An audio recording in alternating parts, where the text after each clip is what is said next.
The massive doors of the Galactic Council chamber opened with a deep rumble that echoed through the circular hall. Ambassador Lee Minho adjusted his simple black suit and walked forward, his footsteps quiet on the polished floor. Behind him, military advisor Park Soo-young followed, carrying a small tablet that contained Earth's defense reports. They walked past row after row of seats, each one occupied by representatives from different worlds across the galaxy. The front rows gleamed, with the most powerful species. Tall crystal beings from the Vorthak Empire sat in their specially designed chairs, their bodies reflecting light like living diamonds. Next to them, the Luminary Collective existed as pure energy contained in glowing spheres, floating just above their designated spaces. The Nexari Federation representatives moved as one unit, their bug-like bodies perfectly coordinated. As they shared thoughts through their hive mind, Minho kept walking toward the back. Past the second row, where the metal-skinned Karathi sat with their impressive weapons displayed. Past the third row filled with the gas-breathing Zephyrians in their protective suits. Past the fourth, fifth, and sixth rows, each representing civilizations with incredible technology and vast military forces. Finally, they reached row 27, the back row, the last row. "Here we are," Soo-young whispered, as they took their seats among the other species deemed too primitive for the important discussions. A fuzzy creature from Wallana Prime sat to their left, constantly grooming its thick fur. To their right, a rock-like being from the granite worlds slowly turned its heavy head to acknowledge them. "Another day in paradise," Minho muttered under his breath. The council chamber was a perfect circle, designed so every species could see the central speaking platform. But everyone knew the real power sat in the front rows. Those were the civilizations that controlled trade routes, commanded massive fleets, and possessed weapons that could destroy entire solar systems. The humans had been members of the Galactic Council for only 15 years. When Earth first made contact with alien life, humanity had been excited to join the galactic community. They quickly learned their place in the grand scheme of things. The Vorthak Empire controlled over 3,000 star systems and had weapons made from crystallized starlight. The Luminary Collective existed as pure energy and could travel faster than anything else in the galaxy. The Nexari Federation operated with perfect unity, their billions of minds working as one to solve any problem. Earth had nuclear weapons and chemical rockets. "Order in the chamber," announced the council speaker, a floating device that translated every word into thousands of different languages. "We will now address the current crisis affecting our outer territories." A hologram appeared above our central platform, showing a map of the galaxy. Red markers indicated areas where colonies had gone silent over the past 6 months. The pattern was clear. Something was moving inward from the galactic rim, destroying everything in its path. "The Void Reapers continue their advancing," spoke High Christarch Vexthun from the front row. His voice rang like music through crystal chimes. "Our forces have engaged them at 17 different locations. Each encounter has provided valuable data about their capabilities." Soo-young leaned toward Minho. "Valuable data about how to lose spectacularly," she whispered. The Luminary representative, a bright yellow orb of energy, pulsed as it spoke. "Our analysis indicates these entities absorb energy-based attacks. However, our superior technology will ultimately prevail. We have weapons the Reapers have never encountered." A chittering sound came from the Nexari section as hundreds of identical voices spoke in unison. "The Hive has calculated optimal attack patterns. Our coordinated assault will overwhelm any adaptive capabilities these creatures possess." Minho watched the display as more red markers appeared on the galaxy map. 12. More colonies had gone dark since the last council meeting 3 days ago. The Void Reapers were accelerating their advance. "If I may," Minho stood up and raised his hand. The chamber fell silent. Conversation stopped. Thousands of eyes, sensors, and other detection organs turned toward the back row. Someone from the primitive section wanted to speak. "Ambassador Lee," the speaker acknowledged with barely concealed reluctance. "You have 30 seconds. "Thank you." Minho stepped into the aisle. Earth's military has analyzed the attack patterns. We notice the Reapers consistently target the most heavily defended positions first. They seem drawn to advanced technology signatures. Perhaps a different approach. 30 seconds expired, the speaker announced. Laughter erupted from the front rows. Not cruel laughter, but the kind adults use when a child suggests something obviously foolish. The Vorthak representatives made sounds like wind chimes in a storm. The luminary pulsed with amused colors. The humans suggest strategy to their superiors. Chittered the Nexari in perfect unison. How entertaining. High Admiral Keithvar from the second row stood up, his metallic form gleaming under the chamber lights. Ambassador Lee, your world possesses exactly 47 space-capable warships. The Karathi Third Fleet alone numbers over 8,000 vessels. Perhaps leave military strategy to those qualified to discuss it. More laughter rippled through the chamber. Minho felt heat rise in his cheeks but kept his expression neutral. Suyung placed a gentle hand on his arm. The Karathi Admiral speaks wisdom, declared High Kristark Vexthun. The Vorthak Empire will deploy our 7th battle group to intercept the Reapers at the Proxima Nebula. Our crystal ships carry weapons that manipulate reality itself. These shadow creatures will learn the power of true civilization. The hologram changed to show massive crystalline vessels, each one larger than Earth's biggest city. Their weapons could supposedly tear holes in space-time itself. The Luminary Collective will coordinate the assault, announced the yellow energy orb. Our thought speed is beyond biological comprehension. We will analyze and counter their movements faster than they can adapt. The Hive will provide support, added the Nexari chorus. 10,000 ships, one perfect mind.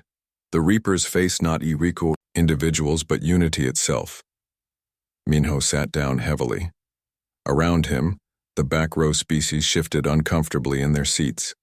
They all knew their place in this hierarchy. When the powerful species spoke of military might, the primitive ones listened quietly and tried not to embarrass themselves. The meeting continued for another hour, with the front row civilizations detailing their grand strategies and superior weapons. They spoke of quantum torpedoes and reality warping shields, of coordinated attacks across multiple dimensions, and weapons that could ignite entire stars. Earth. S representative sat in the back row and said nothing more. As the session ended and the various species began filing out, Commander Kim Tae-hyun approached from the visitors' gallery.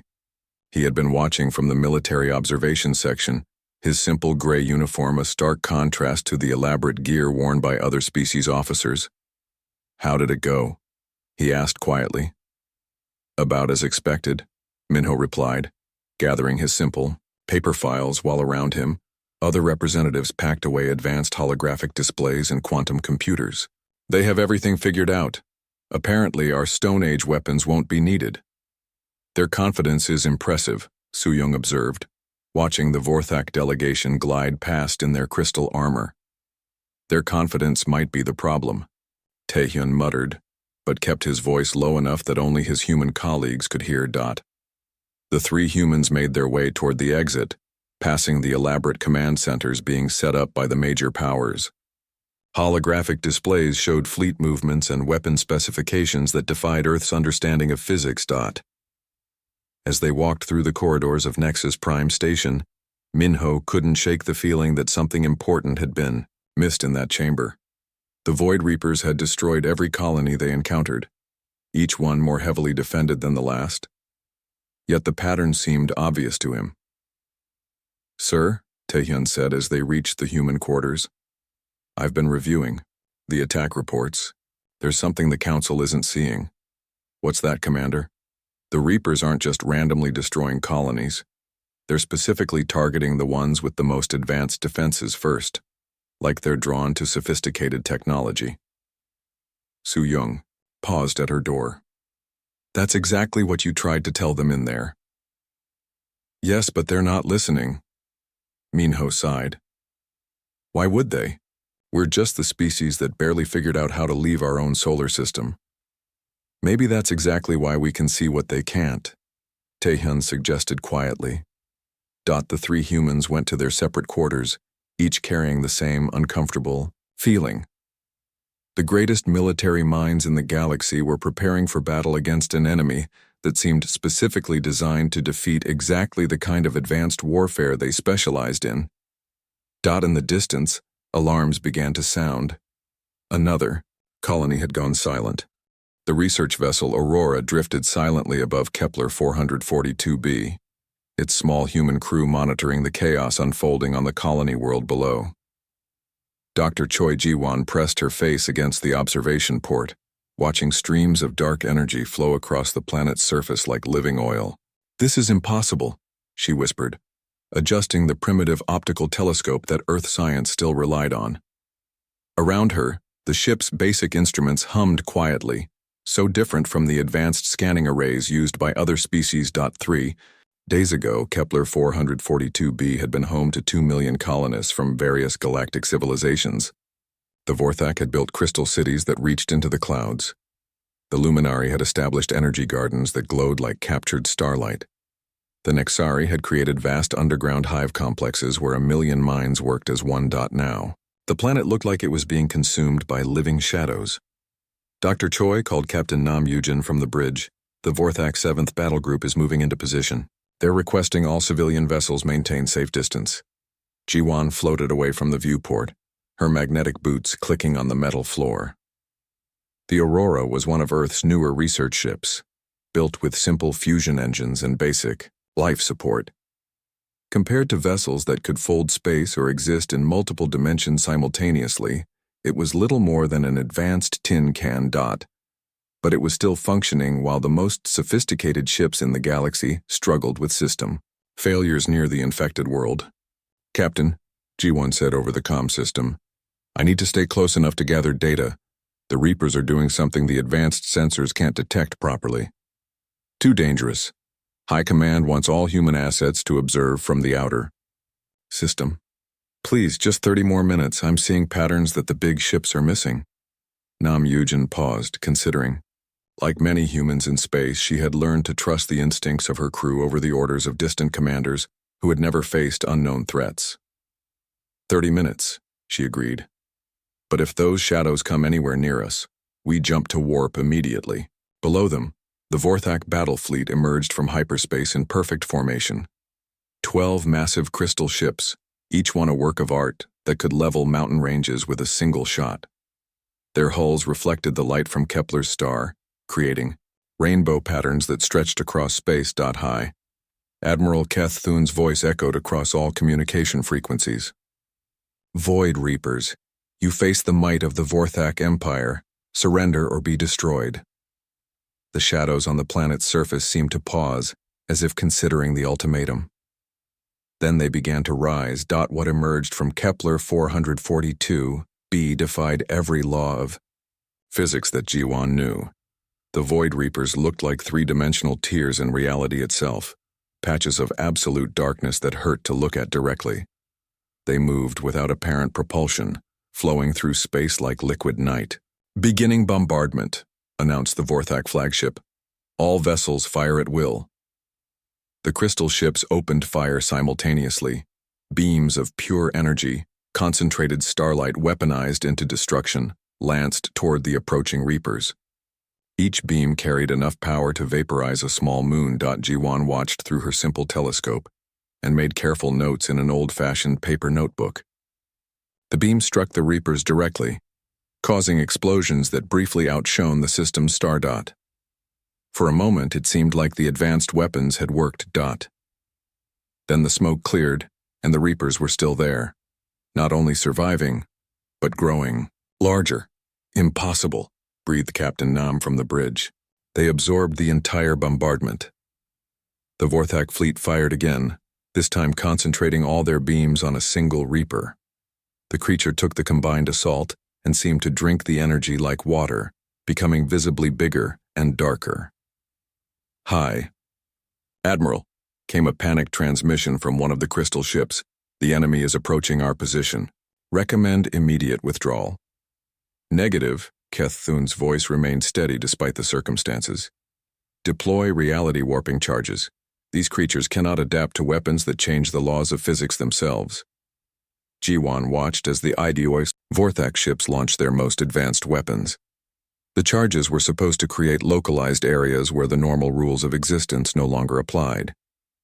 Inside those zones, matter could become energy, time could flow backward, and space itself could be twisted into impossible shapes. The weapons detonated around the Reapers in brilliant flashes that temporarily blinded every sensor in the system. When visibility returned, the creatures were not only still alive but had somehow absorbed the reality warping effects. They now moved in ways that made Jiwan's eyes water to follow. "By the Crystal Throne," whispered Kethun, "they're adapting to our most advanced systems in real time." The Reapers flowed toward the Vorthak fleet like a dark tide. As they approached the first crystal ship, something terrible happened. The magnificent vessel began to dissolve, its crystalline structure breaking down at the molecular level. The screams of its crew echoed across the communication channels, before cutting off abruptly. "Full retreat," ordered the High Admiral, his voice finally showing fear. "All ships, emergency hyperspace jump. Repeat, full retreat." The surviving Vorthak vessels fled, leaving Kepler 442b to the Void Reapers.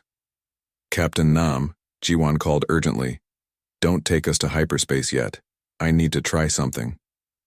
"Doctor, those things just destroyed the most advanced fleet in the galaxy. We need to leave now." "Wait, please. Just give me 60 seconds. Against her better judgment, Nam held their position as the Reapers began to spread across the planet below, consuming everything they touched. Jiwan activated the Aurora's emergency beacon, a simple radio transmitter that used basic electromagnetic waves. It was primitive technology, the same kind Earth had used for centuries before making contact with the galaxy. The beacon sent out a standard distress call, nothing more than a simple pattern of radio pulses that meant help in old Earth code. To her amazement, the Reapers reacted.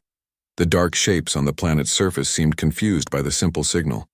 They moved erratically, clustering around the areas where the radio waves were strongest but apparently unable to process or adapt to such basic technology. "Fascinating," Jiwan murmured, making rapid notes. "They can absorb and counter the most advanced weapons in the galaxy, but a simple radio signal confuses them." "Doctor," Nam's voice was tight with tension, "we have company." 3 Reapers had detached themselves from the main group and were rising toward the Aurora. They moved slowly, almost cautiously, as if unsure how to approach the primitive human. "Vessel. Engine room," Nam called. "Prepare for emergency jump." "Wait," Jiwan said, an idea forming. She rushed to the ship's small armory and grabbed one of the emergency flare guns. The weapon used simple chemical propellant to fire a bright magnesium charge, technology that hadn't changed much in centuries. Opening the airlock's viewing port, she fired the flare toward the nearest Reaper. The simple chemical charge struck the creature and exploded in a burst of ordinary fire and light. The Reaper recoiled as if struck by lightning, its dark form writhing in apparent pain. "I don't believe it," Nam breathed, watching from the bridge. A flare gun hurt something. That shrugged off reality-warping weapons. The 3 Reapers retreated, flowing back toward the planet's surface. They seemed genuinely afraid of the Aurora's primitive armaments. "Take us out of here," Jiwan said, her hands shaking as she secured the flare gun. "I have the data I need." The Aurora jumped to hyperspace, leaving the conquered world behind. Hours later, in the ship's small conference room, Jiwan presented her findings to the crew. Her notes covered several pages of handwritten observations. "The Reapers seem specifically designed to counter advanced technology," she explained. "They can absorb energy weapons, adapt to quantum effects, and neutralize reality manipulation. But simple primitive attacks confuse them. A chemical flare damaged something that ate Starlight weapons for breakfast," added Chief Engineer Park Dongman. "That doesn't make sense." "Unless," Jiwan said thoughtfully, "they're not adapted to deal with basic technology because they've never encountered it in combat. Every advanced civilization uses energy weapons and exotic physics. No one fires simple chemical projectiles at their enemies." Captain Nam leaned back in her chair. "So you're saying our primitive weapons might actually be effective against these things. It's possible. The Reapers seem to analyze and counter whatever attacks them by studying the technology involved. But how do you analyze and counter gunpowder and steel when you're designed to fight quantum computers and reality warpers? We need to report this to Earth immediately, Nam decided. Command needs to know that our Stone Age military might be the galaxy's best hope. They'll never believe it, Engineer Park said. The Galactic Council just watched the Vorthak Empire get destroyed. They're not going to listen to humans claiming that flare guns are better than crystal ships. Then we better have more evidence, Jiwan replied grimly. Because something tells me we're going to get our chance to prove it soon. The Aurora continued toward Earth, carrying news that would change everything. Behind them, the Void Reapers continued their advance toward the galactic core, consuming every advanced civilization in their path while growing stronger with each victory. In the depths of space, the most Dr. Yoon Jiho stared at the holographic display in his small laboratory aboard Earth's orbital station. The data stream showed the same terrifying pattern repeating across 17 different battle zones throughout the galaxy. Every advanced civilization that engaged the Void Reapers suffered total defeat within hours of first contact. Computer, show me the Luminari engagement at Tau Ceti, he commanded. The display changed to show recordings from the battle 3 days ago. The Luminari Collective had deployed their most sophisticated weapons, pure energy constructs that could think and adapt on their own. These living weapons were supposed to be unbeatable because they evolved during combat. The Void Reapers absorbed them completely, not just destroyed them but somehow consumed their adaptive capabilities and became smarter in the process. Now show me the Nexari defeat at Wolf 359. The next recording was even more disturbing. The Nexari Federation had coordinated the attacks of 10,000 ships through their hive mind. Perfect unity, perfect tactics, overwhelming numbers. The Reapers had somehow disrupted their mental connection and turned the coordinated fleet into chaos. Ships crashed into each other as their pilots lost the guidance of the collective consciousness. Jiho rubbed his tired eyes and walked to the small window overlooking Earth. Below him, the blue and green planet looked peaceful and primitive compared to the crystal cities of the Vorthak or the energy gardens of the Luminari. But it was still whole while those advanced worlds burned. Dr. Yoon, his assistant Han Sujin, entered the lab, carrying a steaming cup of coffee. The report from Dr. Choi just came in from the Aurora. You need to see this. Jiho read through Jiwan's observations carefully, paying special attention to her notes about the flare gun incident. The description of the Reapers recoiling from simple chemical fire made him pause. Sujin, pull up everything we know about Reaper adaptive capabilities. They spent the next 4 hours reviewing battle footage and survivor reports. A pattern began to emerge that made Jiho's pulse quicken with excitement and terror. Look at this. He pointed to a timeline on his screen. Every engagement follows the same sequence. First contact, the Reapers take heavy damage from whatever weapons are used. Second contact, they show some resistance. Third contact, they're completely immune and start absorbing the attacks to grow stronger. Like they're learning, Sujin observed. Not just learning. They're specifically evolved to counter advanced technology. Watch what happens when the Karathi use their quantum disruptors. The footage showed the metallic warriors firing weapons that could break apart matter. At the subatomic level, initially effective, but by the third volley the Reapers were absorbing the quantum energy and becoming more solid and dangerous. Now look at this anomaly. Jiho switched to a different file. This is from Sergeant Major Kang Min-hyuk's patrol report. The report described a minor skirmish on the frontier world of New Busan. A small human colony had been attacked by Reaper scouts. Kang's Marine unit, equipped with basic kinetic weapons and chemical explosives, had successfully driven off the attackers. Chemical explosives, Sujin repeated slowly. Just like Dr. Choi's flare gun. Exactly. The Reapers seemed designed to counter advanced physics, quantum mechanics, energy manipulation, reality warping. But they struggle with simple chemistry and basic kinetic force. Jiho began pacing around his small lab, his mind racing. Think about it. Every advanced civilization has abandoned primitive weapons completely. The Vorthak use crystallized energy. The Luminari are pure thought given form. The Nexari coordinate through quantum entanglement. None of them use gunpowder or steel bullets anymore. But humans still do, Sujin said, understanding dawning in her voice. We still do because we're too primitive to have moved beyond them completely. Our most advanced warships still carry kinetic railguns as backup weapons. Our Marines still use chemical propellants and metal projectiles. The implications were staggering. The most primitive military in the galaxy might be the only one capable of fighting an enemy that had evolved specifically to consume advanced civilizations. Jiho activated his communication console and opened a channel to Earth Command. This is Dr. Yoon requesting immediate priority conference with General Park and the Defense Council. Sir? The operator replied. The Council is currently in session discussing evacuation protocols. The Void Reapers have broken through the mid-rim defense line. Then patch me through immediately. I have information that could change everything.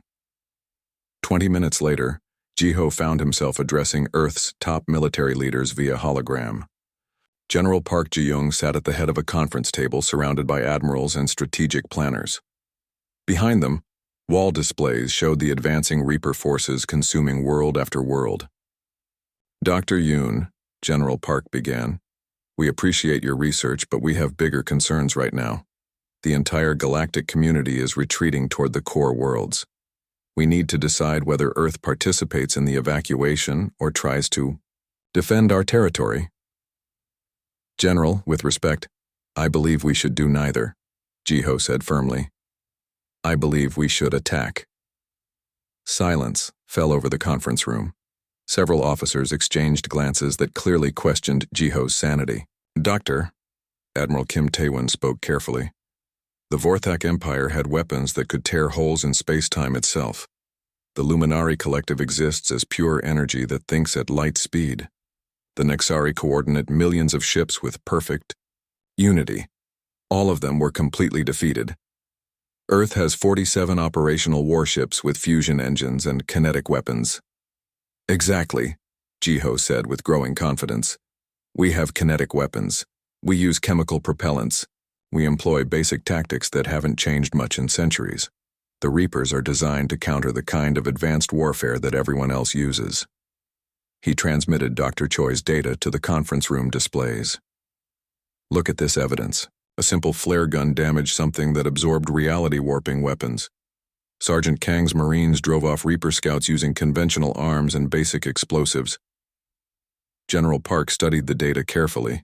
She had risen to her position by being practical rather than brilliant, and the pattern Jiho described matched her own observations about the war. Even if you're right, she said slowly, 47 ships against an enemy that's consumed half the galaxy. Those aren't good odds.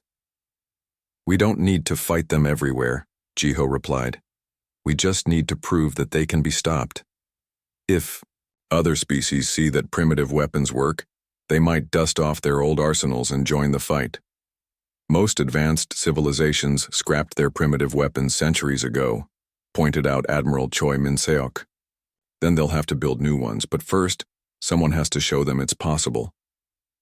The room fell quiet as Earth's military leadership considered this unprecedented situation. Their primitive fleet might be the galaxy's only hope precisely, because it was so primitive. There's something else, Jiho added. The Reapers seem drawn to advanced technology signatures. Every world they've attacked was heavily defended with sophisticated systems. But they've ignored low-tech colonies and skipped over primitive worlds completely. You're saying they're attracted to the very thing that makes civilizations powerful, General Park mused, which means Earth might be the safest place in the galaxy right now. We're so primitive that we're beneath their notice, but that also makes us the perfect base for a counterattack. Captain Oh Seung-hwan, who had been silent throughout the meeting, finally spoke up. General, I volunteer to lead a test mission. Give me 3 ships and let me try Dr. Yoon's theory on a small Reaper force. Captain, this isn't a simulation, Admiral Kim warned. If Dr. Yoon is wrong, you and your crews will be killed. And, if he's right, we might save the galaxy, Seung-hwan replied calmly. Someone has to be first. General Park looked around the table at her officers. Outside the conference room windows, Earth continued its peaceful rotation, unaware that it might soon become the center of the galaxy's last hope. Very well, she decided. Captain O, you'll take the destroyers Incheon, Gwangju, and Daegu. Find a small Reaper force and test this theory. But if things go badly, you retreat immediately. We can't afford to lose ships on a desperate gamble. Understood, General. As the meeting ended and the officers filed out, Jiho remained behind, with General Park. Do you really think this will work, Doctor? She asked quietly. I think it has to, he replied. Because if I'm wrong, there won't be anyone left to try something else. 2 days later, Captain Oh Seung-hwan led his small flotilla toward the outer territories, carrying humanity's first deliberate offensive against an enemy that had never known defeat. Behind them, Earth prepared for either vindication or annihilation. The galaxy was about to learn whether evolution always moved forward, or sometimes the key to survival lay in remembering the old ways. The Galactic Council chamber had never seen chaos like this. Representatives from across the galaxy shouted over each other in dozens of languages, while the translation system struggled to keep up. The carefully maintained seating order had collapsed, as desperate species crowded toward the central platform, abandoning their assigned rows entirely. Ambassador Lee Min-ho watched from what used to be the back row, as High Christarch Vexthun's image flickered on the emergency communication screen. Behind the Vorthak leader, crystal cities burned with dark fire as the Void Reapers consumed his homeworld. The Imperial core is lost, Vexthun announced with remarkable calm despite the destruction visible behind him. We are evacuating all remaining population centers to the innermost territories. The ancient crystal libraries that held 10 million years of knowledge are gone. His image cut out as the communication relay was destroyed. The luminary central nexus has also fallen, reported a dimming energy orb that had once commanded respect from the front row. Our energy gardens have been consumed, our thought forms absorbed. We no longer exist as a unified collective. Panic rippled through the assembly. If civilizations as advanced as the Vorthak Empire and Luminary Collective could be completely destroyed, what hope did anyone else have? Order! Shouted the council speaker, its mechanical voice straining to cut through the noise. We must coordinate our retreat to the galactic core. The inner systems still have time to prepare defenses. What defenses? Demanded the Karathi representative, his metal form showing signs of recent battle damage. We've thrown our most advanced weapons at these creatures. Reality-warping bombs, quantum disruptors, weapons that can ignite stars themselves. Nothing works. They just grow stronger. A chittering sound filled the chamber as the few remaining Nexari tried to speak in unison, but their voices were out of sync. Their hive mind was breaking down from the stress of losing so many worlds. The hive suggests, they began, then paused as different voices said different things. The hive recommends. No, the hive believes we should. They fell silent in confusion. Ambassador Lee stood up slowly. The chamber was so chaotic that few noticed the human representative rising from the abandoned back section. If I may, he said loudly. The nearest species turned toward him with expressions of annoyance or desperation. A few laughed bitterly at the idea of Earth offering advice during the galaxy's darkest hour. Ambassador Lee, the council speaker, acknowledged with obvious reluctance. The council recognizes Earth's representative. Thank you. I want to propose that instead of retreating, we consider mounting a counteroffensive using different tactics. The laughter that followed was harsh and desperate rather than amused. Different tactics, snarled the Karathi admiral, his damaged form sparking with electrical discharges. Human, your entire species possesses fewer warships than my personal escort fleet. Your weapons use chemical propulsion and metal projectiles. You fight with technology we abandoned before your species learned to make fire. Exactly, Lee replied calmly. And that might be why Earth is still unconquered, while your advanced worlds burn. Preposterous, declared a representative from the Quantum Assembly, beings who existed in multiple dimensions simultaneously. The Reapers avoid primitive worlds because they're not worth conquering. They seek real civilizations, not backward colonies. With respect, Lee continued, I don't think that's true. I think they avoid primitive worlds because primitive technology is harder for them to counter. He activated a small holographic projector, a device so simple that it used basic light manipulation rather than quantum field generation. The image showed data from Dr. Choi's encounter at Kepler 442b. Our research vessel, Aurora, was able to damage a Void Reaper using a chemical flare gun. The same creature had absorbed weapons that could warp reality itself. The chamber fell silent as representatives studied the data. Several began accessing their own databases, cross-referencing human encounters with Reaper forces. This is impossible, muttered the quantum assembly representative. Simple chemical reactions cannot harm entities that consume quantum energy. Unless, Lee said, warming to his argument, the Reapers are specifically designed to counter advanced technology. They adapt to energy weapons, reality manipulation, and quantum effects because those are the weapons that advanced civilizations use. But they're not adapted to deal with gunpowder and steel because no one uses those anymore. Even if that were true, interrupted a delegate from the Crystalline Confederacy, Earth's primitive military could not stand against forces that have destroyed entire star systems. Not alone, Lee admitted. But we're not asking to fight alone. We're asking for permission to lead a combined fleet using primitive weapons and basic tactics. The suggestion caused an uproar. Species that had spent centuries perfecting advanced warfare were being asked to abandon everything they knew and follow the guidance of the galaxy's least sophisticated military.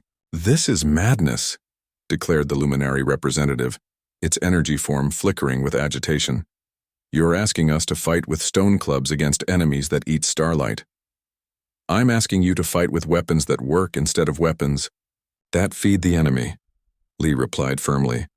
High Admiral Kethvar from the Karathi delegation stepped forward, his metallic form towering over the human ambassador. Even if your theory is correct, most civilizations scrapped their primitive weapons generations ago. We would need months to manufacture new arsenals. Then we'll share our weapons, Lee offered. Earth can provide technical specifications for kinetic projectiles, chemical explosives, and basic targeting systems. It's not complicated technology. Most species could manufacture these weapons quickly. You're asking the galaxy to surrender advanced civilization and return to barbarism, protested a representative from the Energy Collective. I'm asking the galaxy to do whatever it takes to survive, Lee shot back. Your advanced civilization is burning while primitive colonies remain untouched. Maybe it's time to reconsider which approach is more evolved. The debate continued for hours, but gradually the desperate situation began to override pride and prejudice. Reports kept coming, of advanced worlds falling while low-tech colonies were ignored by the Reapers. The pattern was undeniable. Finally, the quantum assembly representative spoke up. We have reviewed our historical archives. There are several instances where Reaper forces bypassed lightly defended primitive outposts to attack heavily defended, advanced positions. The correlation is statistically significant. The data supports the human hypothesis, agreed the Crystalline Confederacy delegate reluctantly. Reaper attacks show clear preference for advanced technology signatures. General Park Ji-young's voice came through from Earth on the communication system. Council members, Captain Oh Seung-hwan's test mission has returned. They successfully engaged a Reaper scout force using only kinetic weapons and chemical explosives. All 3 ships survived. The Reapers were driven off. The chamber fell completely silent. For the first time since the Void Reapers had appeared, someone had not only survived an encounter but actually won. How? Whispered the Vorthak representative. Simple tactics, General Park replied. Concentrated firepower using solid projectiles, chemical warheads. Basic maneuvers that haven't changed much since humans first fought in space. The Reapers seemed confused by weapons they couldn't analyze and absorb. This changes everything, the council speaker announced. If primitive warfare is effective against the Reapers, then we must adapt our strategies immediately. The Nexari hive mind is damaged, chittered the insectoid representatives. their voices finally synchronizing again. But we retain manufacturing capabilities. We can produce simple kinetic weapons. The Karathi warforges can be retooled, agreed Admiral Kethvar, his pride clearly struggling with practicality. Metal projectiles and chemical propellants are not complex to manufacture. The Luminari Collective, the energy being pulsed slowly, will coordinate logistics for the primitive weapon distribution. Ambassador Lee felt a surge of hope as he watched the galaxy's greatest civilizations agree to abandon their sophisticated warfare in favor of human-style primitive tactics. There's one more thing, he added. This counteroffensive needs unified command. Someone has to coordinate all these different species using unfamiliar weapons and tactics. The Vorthak Empire will provide command structure, began the crystalline representative. No, Lee interrupted gently. With respect, your command structures are designed for advanced warfare. You need commanders who understand primitive tactics, who know how to fight with simple weapons and basic strategies. The implication hung in the air like a challenge. You're suggesting human command? The Karathi admiral's voice was incredulous. I'm suggesting practical command. Earth's military has been fighting with these weapons and tactics for centuries. We know how to make them effective. The debate that followed was intense but brief. Pride and prejudice warred with desperate necessity, and necessity won. Very well, the council speaker announced formally. By emergency decree, Earth Command will coordinate the galactic counteroffensive against the Void Reapers. All member species will contribute forces equipped with primitive weapons under human tactical guidance. Lee sat down heavily, suddenly aware of the enormous respawn. The Procyon system had never seen so many different species working together. Ships from dozens of civilizations hung in space around the gas giant's fourth moon, but none of them looked like the elegant vessels that had once represented the pinnacle of galactic technology. The Vorthak crystal ships had been retrofitted with crude kinetic cannons that looked like tumors growing from their beautiful hulls. Karathi war vessels bristled with simple missile launchers welded to their metallic surfaces. Even the Luminari had constructed basic physical shells to house their energy forms, complete with old-fashioned chemical thrusters. Captain Oh Seung-hwan stood on the bridge of his flagship, the destroyer Incheon, watching the mixed fleet through the viewport. 3 weeks of hasty modifications had transformed the galaxy's most advanced armada into something that looked like it belonged in a museum. Captain, reported Lieutenant Han Biol from the communication station. All fleet units report ready. We have 847 ships equipped with primitive weapons. And they're all following human tactical doctrine? Oh asked, still amazed by the situation. Yes, sir. The Nexari are using radio communications instead of quantum entanglement. The Karathi have abandoned their quantum targeting systems for basic optical guidance. Even the Luminari are using simple radar. It had been the hardest part of the preparation. Convincing advanced civilizations to abandon the sophisticated systems they had relied on for centuries, and instead use technology that Earth considered standard equipment. Major Song, activated the internal communicator. Are your ground forces ready? Major Song Ariam's voice came back over the simple radio system they were all using. Marines are deployed on the moon's surface, sir. We've got basic defensive positions and conventional weapons. The alien troops are still struggling with the simple equipment, but they're learning. Through the viewport, O could see the forward Reaper scouts approaching the system. Dark shapes that moved without apparent propulsion, they flowed through, space like living nightmares. Intelligence estimated this force at roughly 50 Reapers, small by their standards, but still enough to destroy most planets. All ships. O broadcast on the fleet frequency. Remember your training. These enemies adapt to advanced technology, but they struggle with primitive weapons. Keep it simple, keep it basic, and keep firing until they're dead. The first Reaper reached weapon range, a writhing mass of darkness that seemed to drink the light from nearby stars. O watched as the creature headed directly for the largest and most sophisticated-looking vessel in the fleet, a Vorthak crystal ship that had been incompletely retrofitted. Crystal Ship Radiance, he called over the radio. You're drawing their attention. Fire at will with kinetic weapons only. The response came back in the musical tones of Vorthak language, translated by their simple communication system. Kinetic, batteries firing. Streams of solid metal projectiles, nothing more than dense slugs accelerated by chemical charges, lanced out toward the approaching Reaper. The creature, expecting energy weapons or exotic attacks, seemed confused by the simple, kinetic assault. The metal slugs punched through the Reaper's dark form, causing it to writhe and contract. Instead of absorbing the attack and growing stronger, it actually seemed to be taking damage. All ships concentrate fire on the lead Reaper, O ordered. Kinetic weapons only, no energy discharges of any kind. 800 ships opened fire, simultaneously. The space around the Reaper filled with simple metal projectiles, chemical explosions, and basic missile warheads.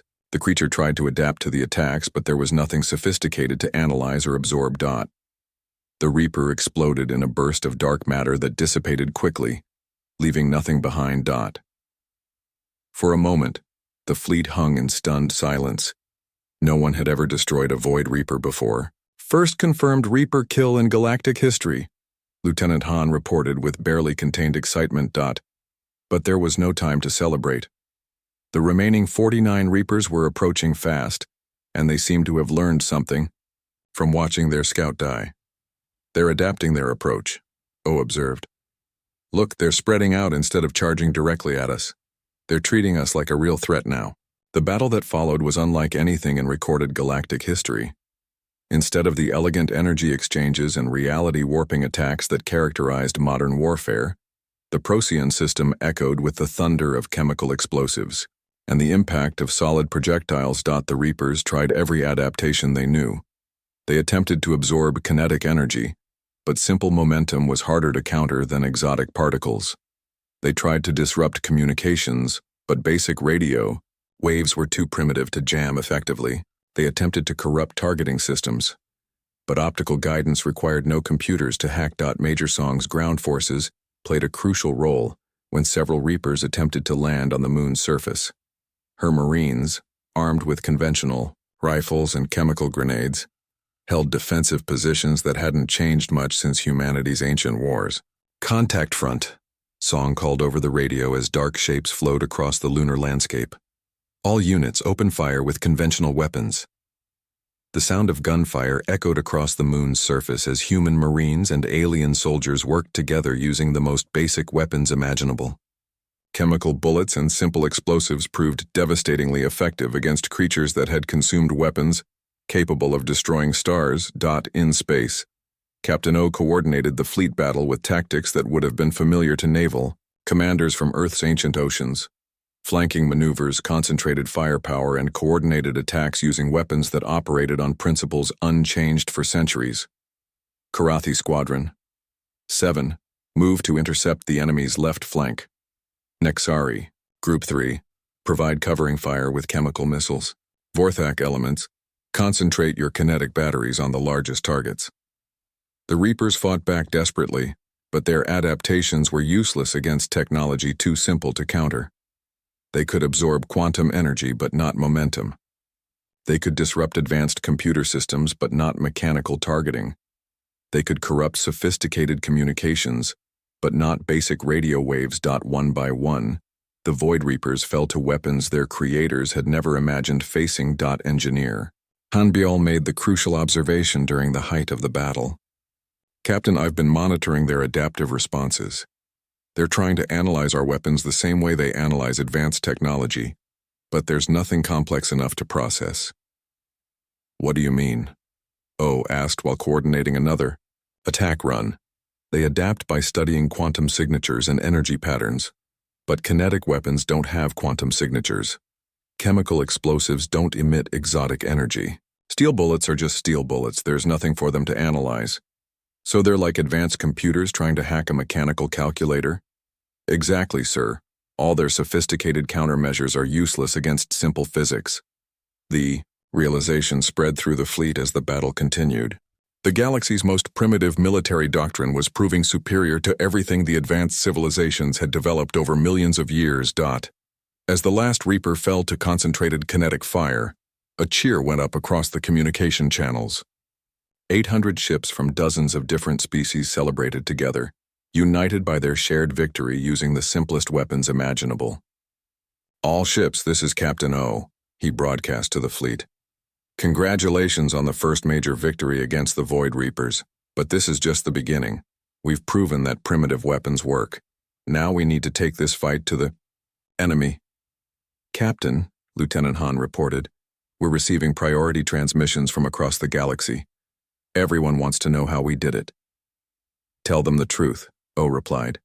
"We fought like humans. We used basic weapons, simple tactics, and forgot everything we thought we knew about advanced warfare."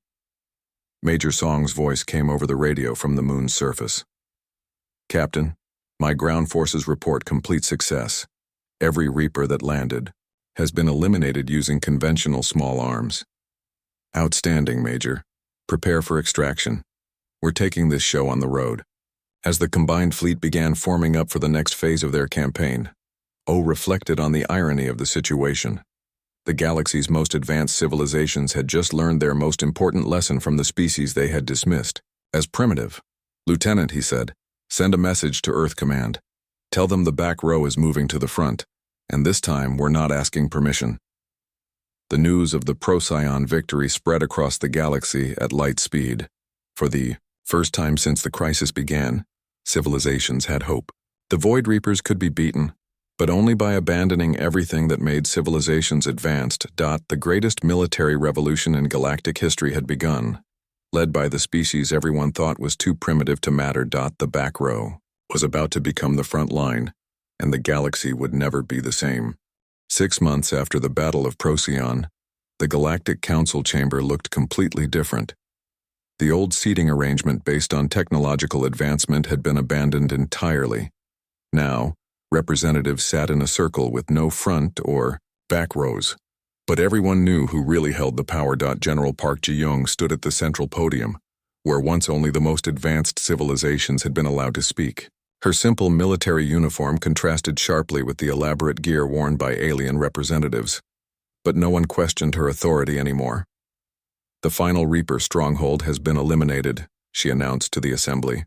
"Combined fleet operations under human tactical doctrine have successfully driven the Void Reapers back to the galactic rim and destroyed their remaining forces." Applause echoed through the chamber, but it was respectful rather than celebratory.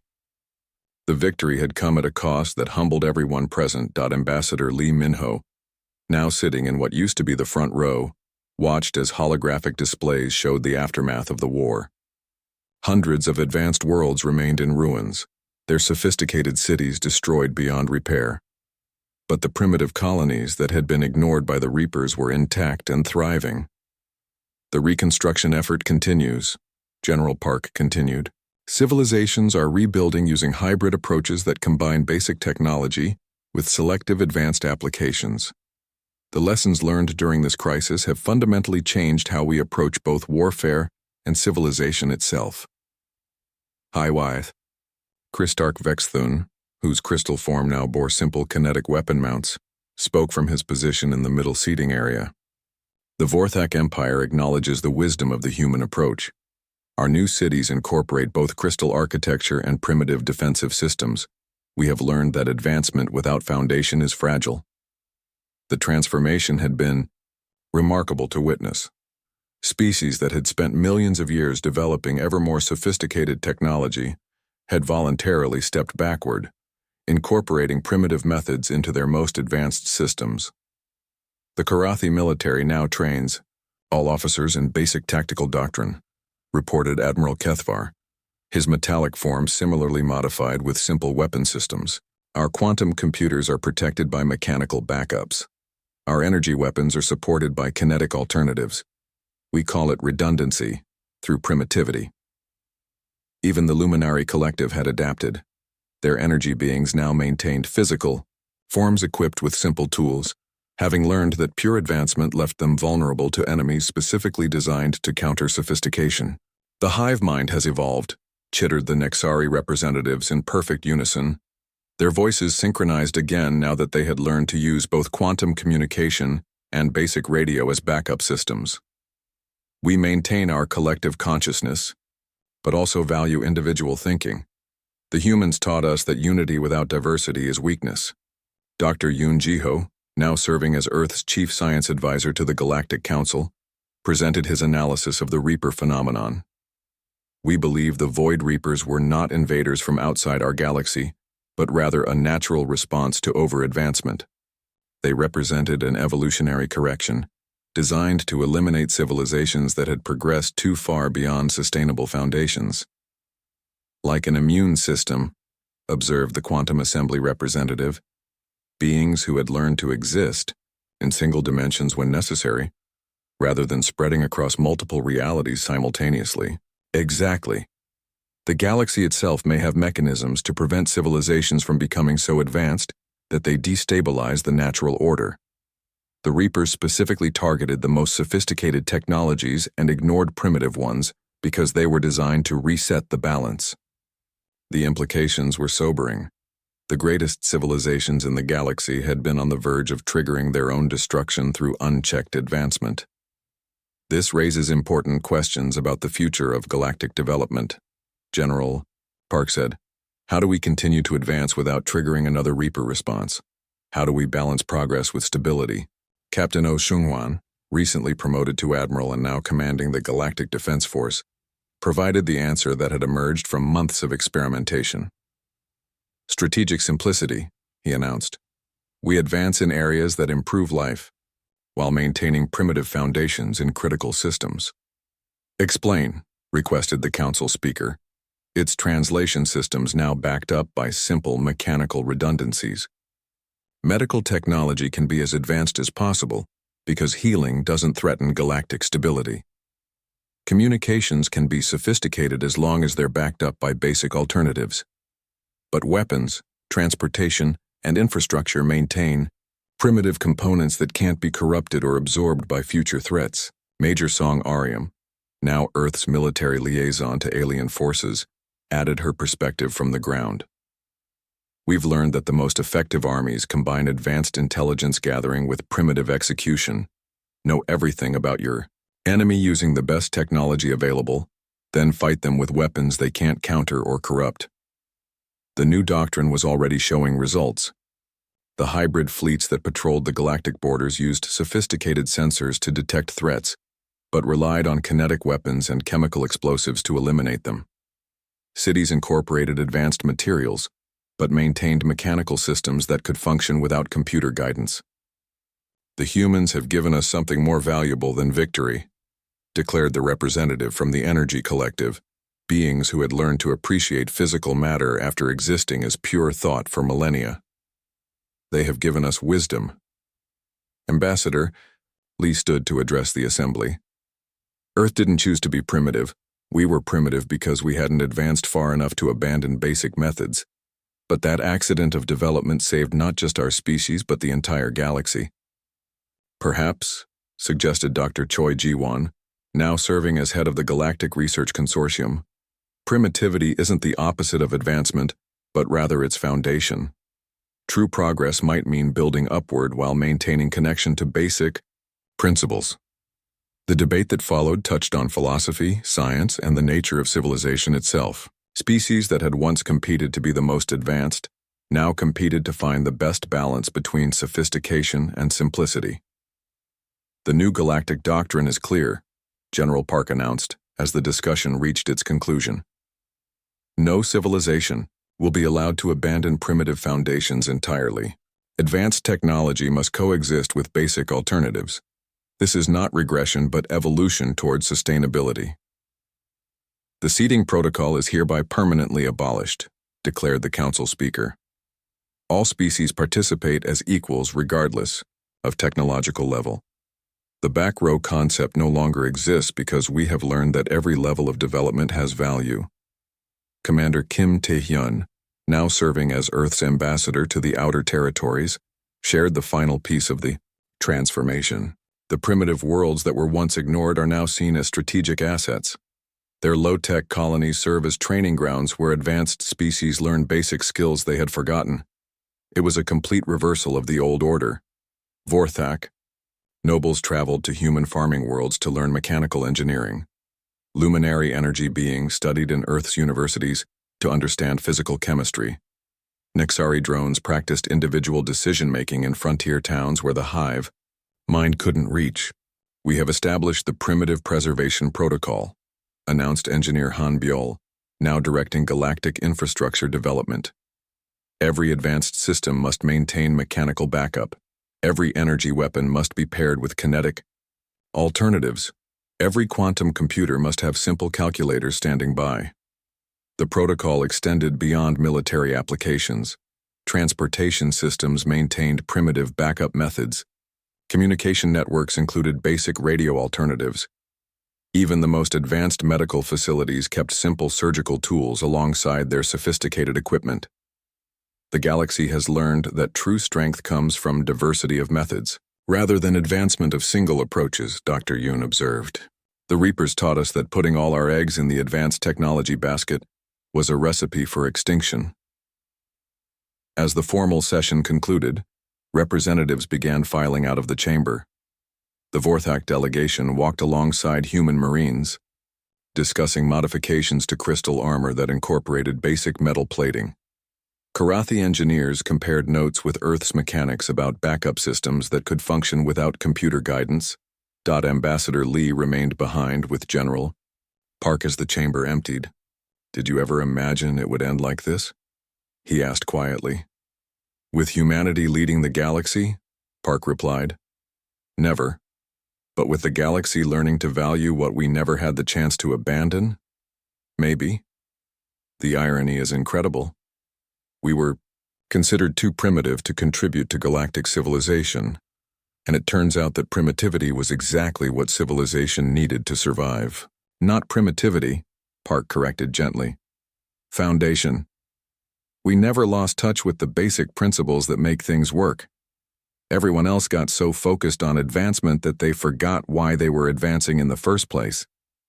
Through the chamber's great windows, they could see ships from across the galaxy docked at the station. Each vessel now carried both the most advanced